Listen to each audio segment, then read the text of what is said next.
So this is hobby time. And it's a weird hobby time because usually I have something more dedicated to work on. But I find myself with a little bit of free hobby time at the moment. I'm kind of between projects, even though my pile of shame is quite epic. And I always have stuff to work on. I'm starting to get a little more concerned with what's next for recording things for YouTube. Because although we started doing this just kind of on a whim, I've gotten really into it. I really am enjoying being a YouTuber. As of today, I have 17 subscribers, and thank you if you've subscribed to my channel. It's super flattering that you're interested in watching things that I am making, and I'm glad that you're here. I know that there's only actually 15 of you, because one of you is my friend the Farseer, and the other one is my other YouTube where I actually watch content on my own. So about 15 of you are strangers to me, and I appreciate you being here. Originally it was just, because we could, but there's a little flaw there. I'm gonna have to fix that. But now that it's going, I've been really enjoying it, and it's a good time. I like that my army, the characters that I have made and painted and creative, are now part of the overall Warhammer story. I was watching, is it Tactica Imperialis? Maybe I should know that. I'll try to find it and maybe put it in the description if I post this. I make a ton of these hobby videos, but I never ever put them on the internet because I'm never done with anything. I start things, I don't finish them. The timetable that I made for them elapses. I'm a very busy man. I have the 2 kids, the 2 jobs, the busy life. Warhammer is silly. Warhammer is cumbersome and it's time consuming, but I can't not love it. So anyway, but this is hobby time. This is not my life problems time. I'm between projects right now. So I knocked out a couple terrain products real quick, and this is a shipping container that came from Reaper. This is from the Reaper Bones line, and I don't know if anybody, let's get better light on that. Let's put this light here maybe. Anyway, this is from, maybe there's no such thing as good light. Maybe I should get my other light. All right, now with a different light. This came from Reaper. It's from the Reaper Bones line, which I'm sure if you have like a regular hobby store, that they have some of these. And they're the cheap miniatures. This costs like $6. And I originally bought it because I have an Imperial Knight in the pile of shame, and I was going to have him standing on it. But then I thought it would go well with that new GameMat.eu terrain that we just got. That was a gift from Kubla Khan, and she's lovely, and I'm super happy to have the gift.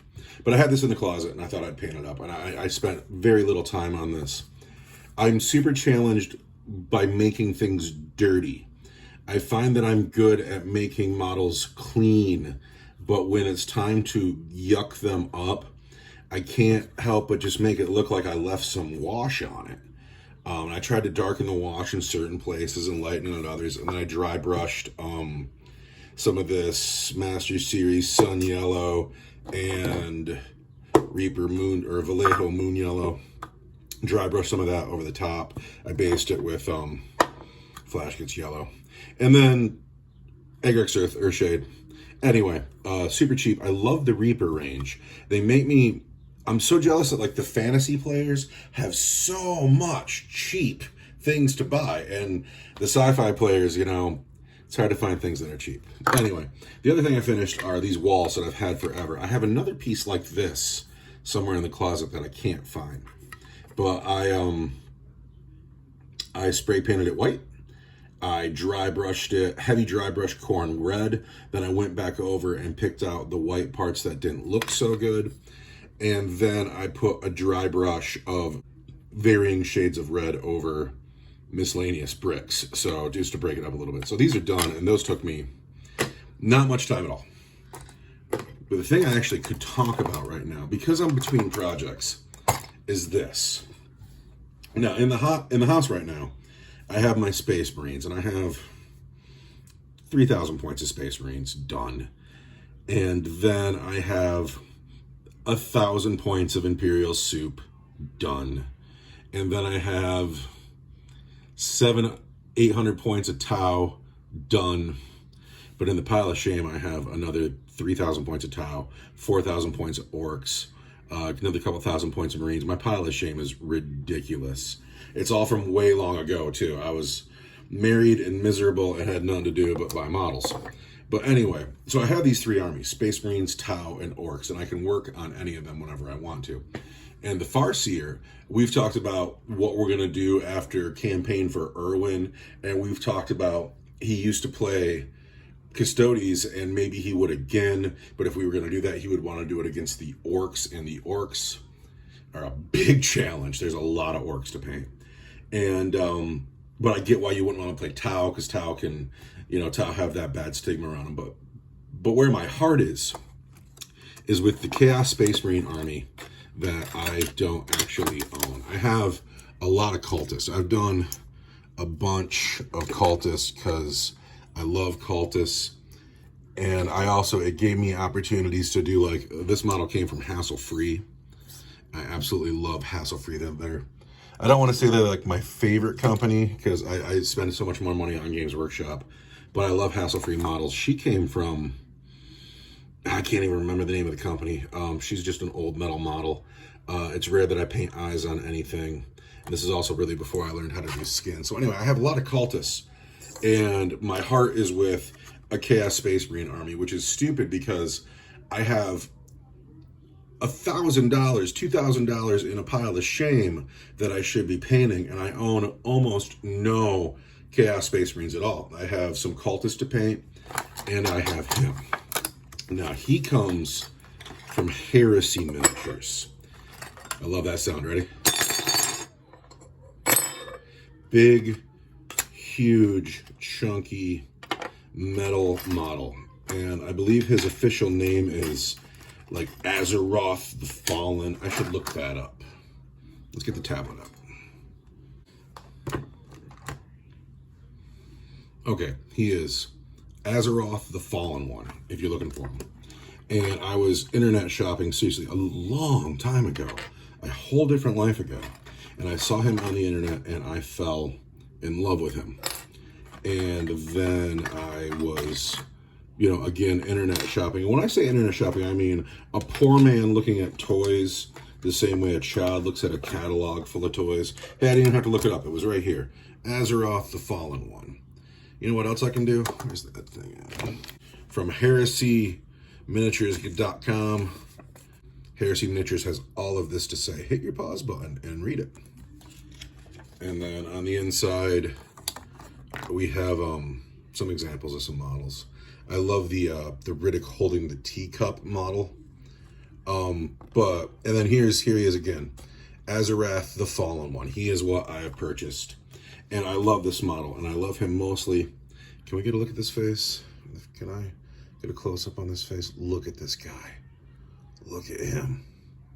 And I love him. I'm absolutely in love with him. So, although working on my Chaos Space Marine army is stupid, I think that's what I'm going to do today.